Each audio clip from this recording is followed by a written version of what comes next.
Today we're going to talk about how to install Renogy batteries and a Victron charger, and I'm going to talk about the pros and cons of using mixed manufacturers, as well as our experiences over the last couple of months using the new setup that we've got on the boat. So let's get to it.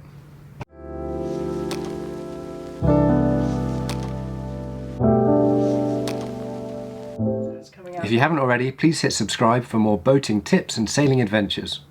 Bing! We have a winner! One of our biggest regrets when we got the boat was not going lithium sooner. The number of lead acid batteries that we've bought over the past 4 years, I think we've changed them about 4 or maybe 5 times. So 5 times £300, that's about £1,500.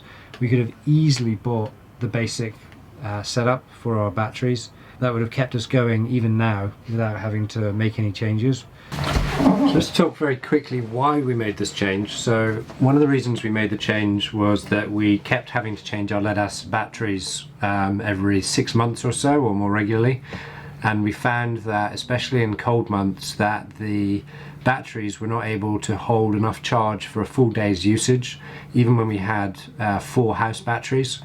And so what that meant was that in the winter, when the heating was coming on, our low voltage cutoff switch was killing the the house circuit before the heating was able to start up, and so we'd be sitting in bed at 6 in the morning freezing because the heating couldn't come on.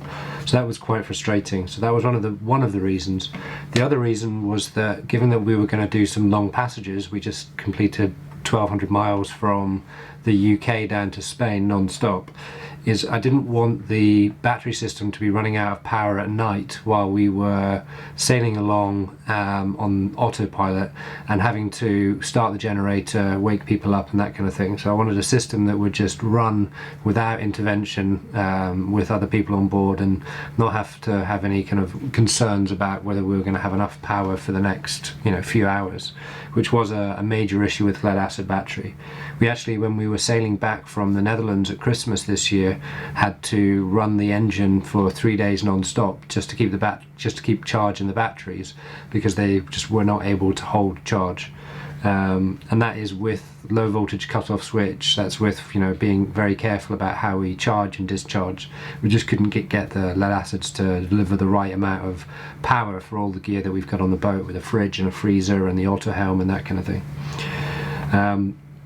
So what we found with the lead acid batteries was that 110 amp hour battery with a label 110, when we tested it, bench tested it on the boat, it was closer to an 80 amp hour battery. And so with a 50% depth of discharge, that only gave us 40 amp hours. And they only last for about 150 cycles.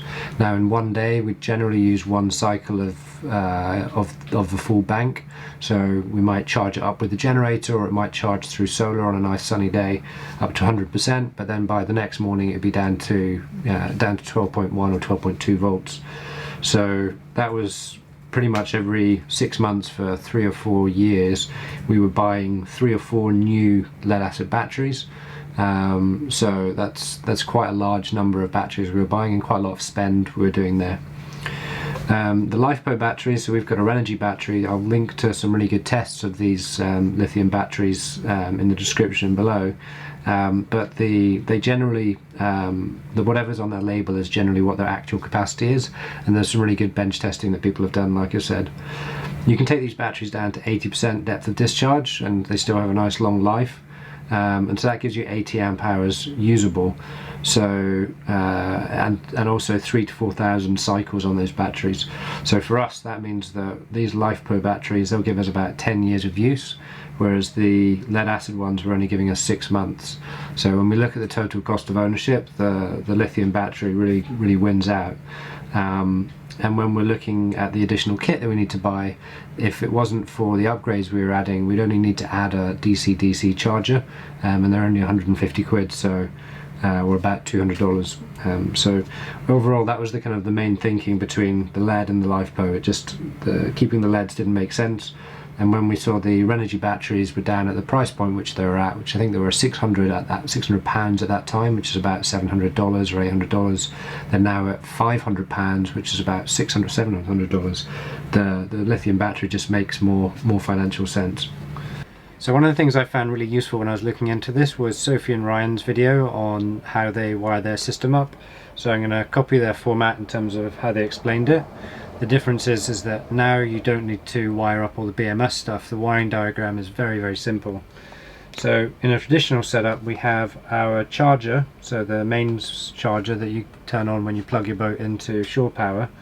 That will generally be plugged into your starter battery and your house battery.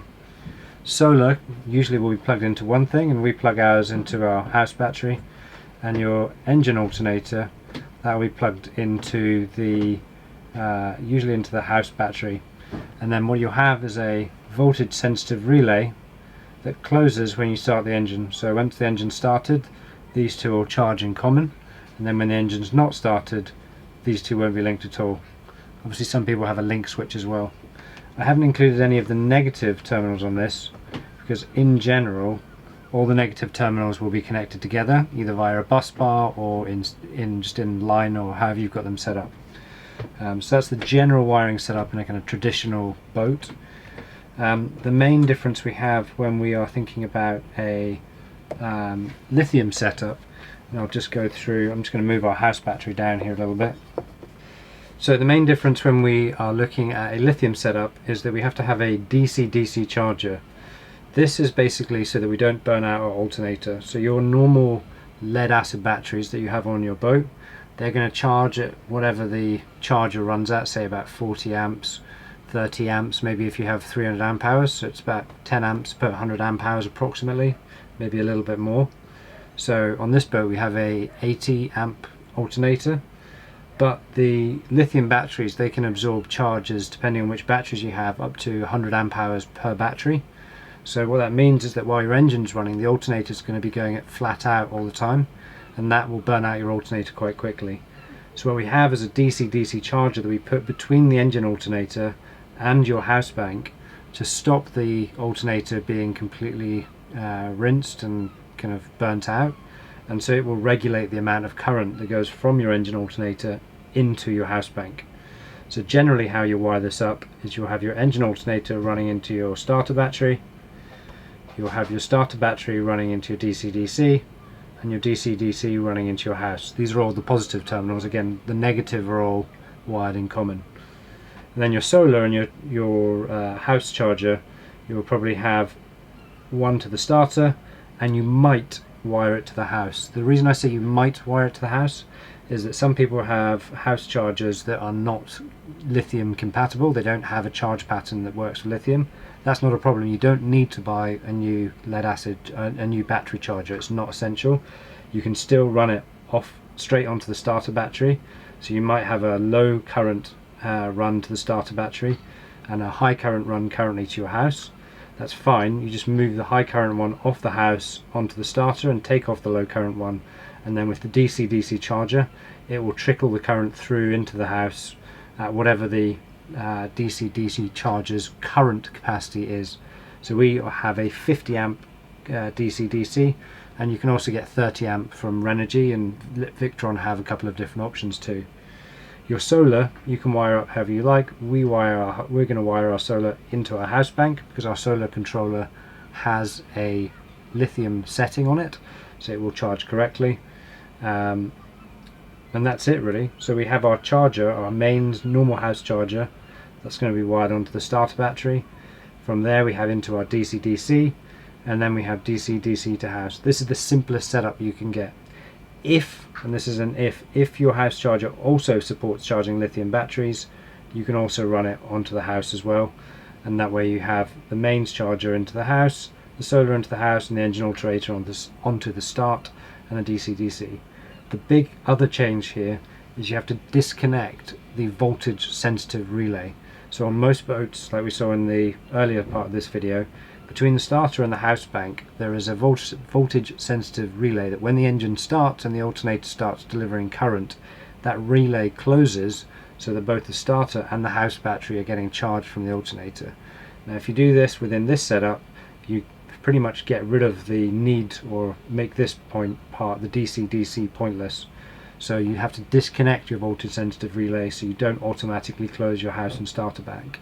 You can still have a manual override switch in case your engine's running low and you need to, your starter's running low and you need to start the engine. But you don't want it to automatically close when the alternator's running, because like I say, if you do that continuously, it's going to burn out this alternator. And that's it. That's the simplest setup that you can have for your house bank. So in terms of the setup we have in the engine bay here, we have on the left hand side a solar charge controller, and then on the right hand side we have the Victron 120/3000 inverter. So that works as a charger and an inverter, also does pass through and current switching, so that if you're on shore power and you unplug the shore power and the inverter's on, it'll automatically switch over to the inverter without switching anything off. That's very handy if you're running electronics, but I mean most of our stuff's laptops, so it doesn't make too much difference. And then underneath we have our Cerbo, which plugs into everything and then provides the data on that screen upstairs. The Cerbo's been fairly reliable. I think once or twice I've had to come in here to reset it, so it's worth making sure that you have them in a reasonably accessible spot, so that if you do need to come in and change something, that you can easily do that. Then further in we have the smart shunt mounted next to the Cerbo, so that runs on the negative bus bar, so most of the current on the boat goes through that bus bar, so we can see how much power is being drawn from our batteries.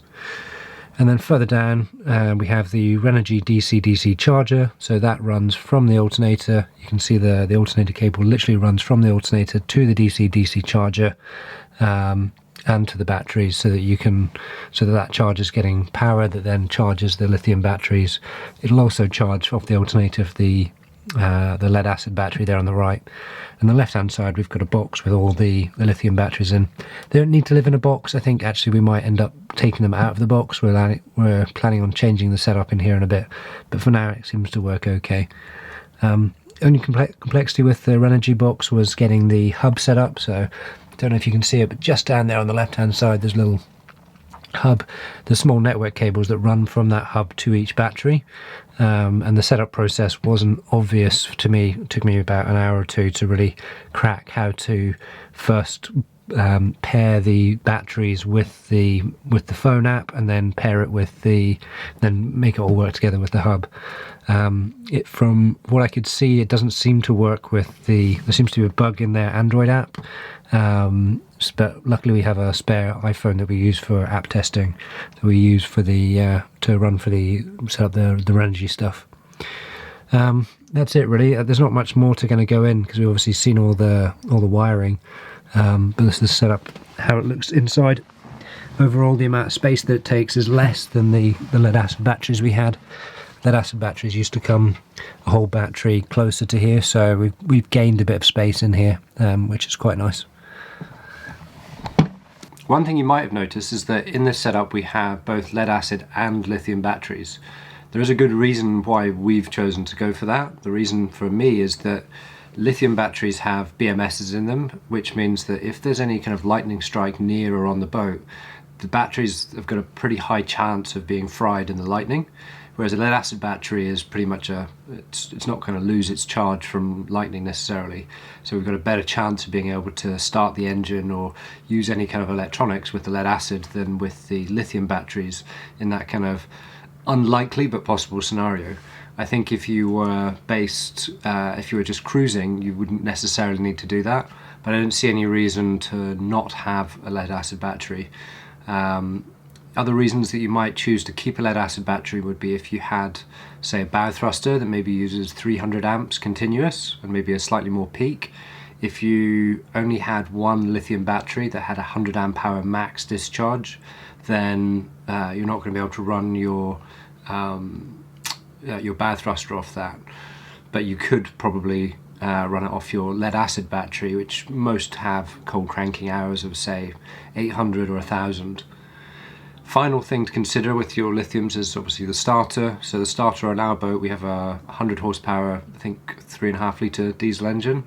That uses an 80 amp starter. Given that we have 400 amp hours, we have 4 batteries that have 400 amp discharge capacity. That's more than enough both for the bow thruster and for the starter. So we could live without the lead acid battery, but like I said, we've kept it just in case something happens and we need to rely back on the lead acid. Okay, so let's have a quick look at the Renogy app, and I can show you the DC charger controls and what information you get from the battery and the DC on the mobile app.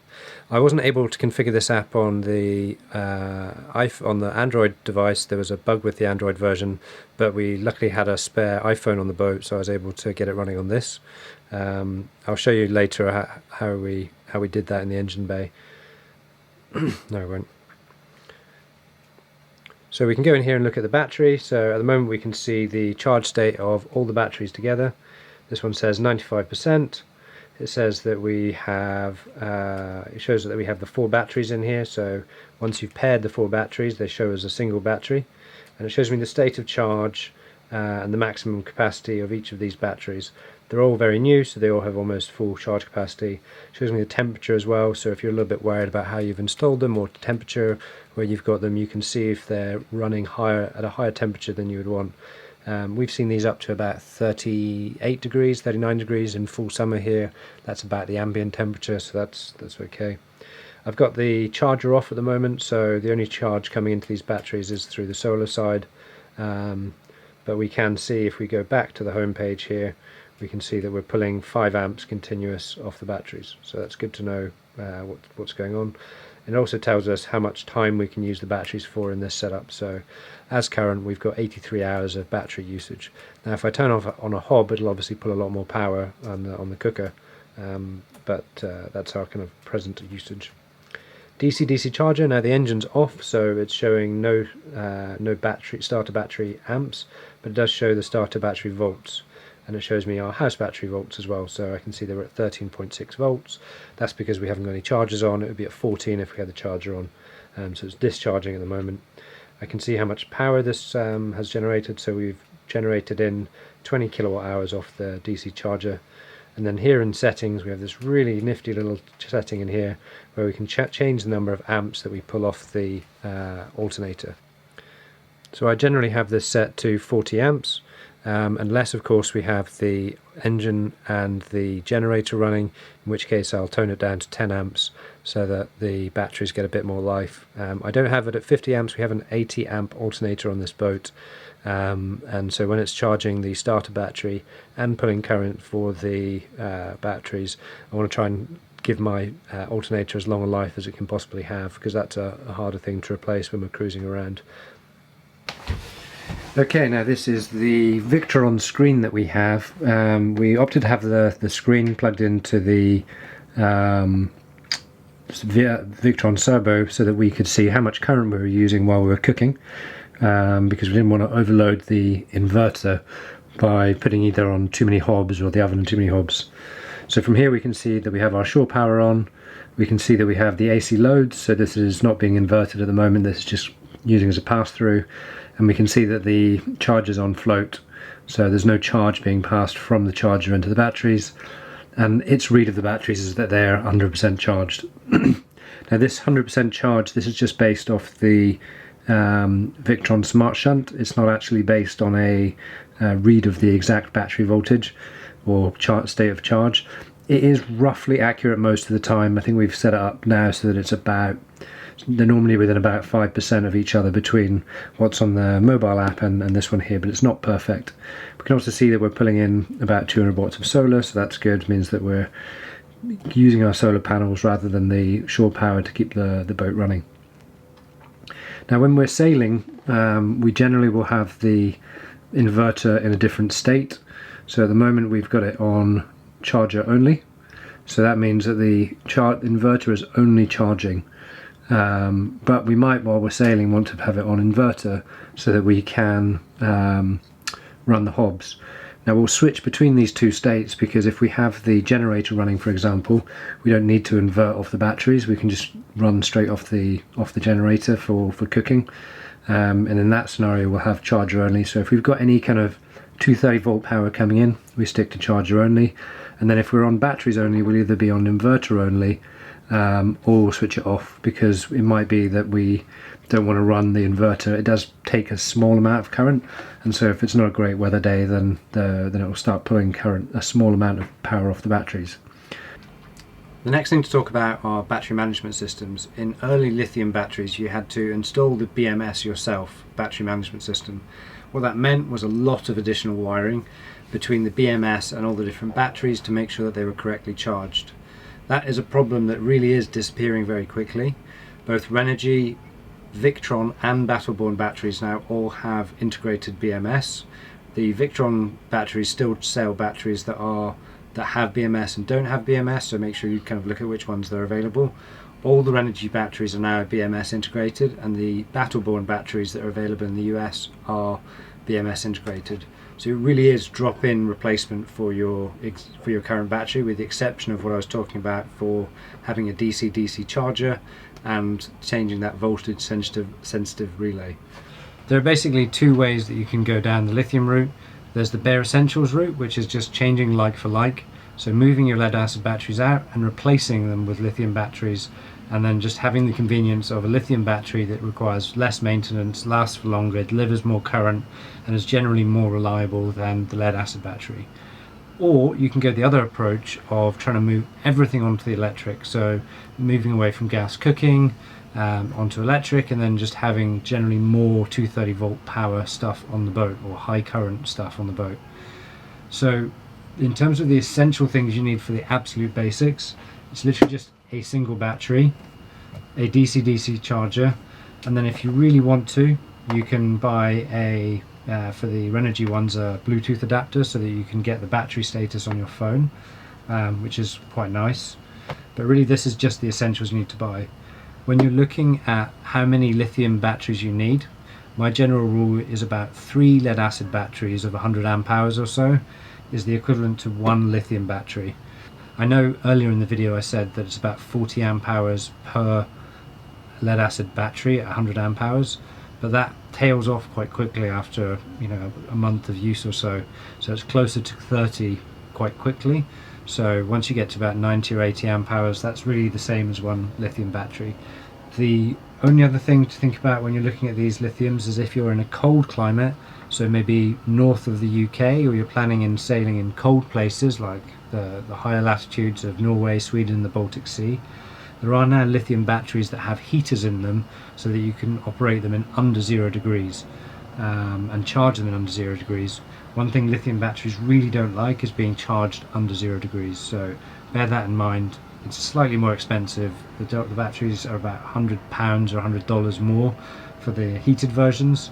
We've got non-heated versions. We don't have plans to sail in very, very cold places, so these should be fine for us. The other side of what we've got here are all the things that you can buy. So we've got a big inverter because we want to be able to run our cooking off the lithium batteries. We've got 3 more batteries to make that possible. So with these 3 additional batteries we'll be able to have enough power to cook using an electric cooker, cook using a induction hob, and we should be able to store quite a lot of power from all of our solar panels during the day. You really only need the lithium battery and the DC-DC charger to get started. These are retailing at the moment at £630 in the UK. These are about £200, so for about £800 you've got a full lithium setup that will last you 10 years. And that's pretty good in my book, especially if you're using a boat quite a lot.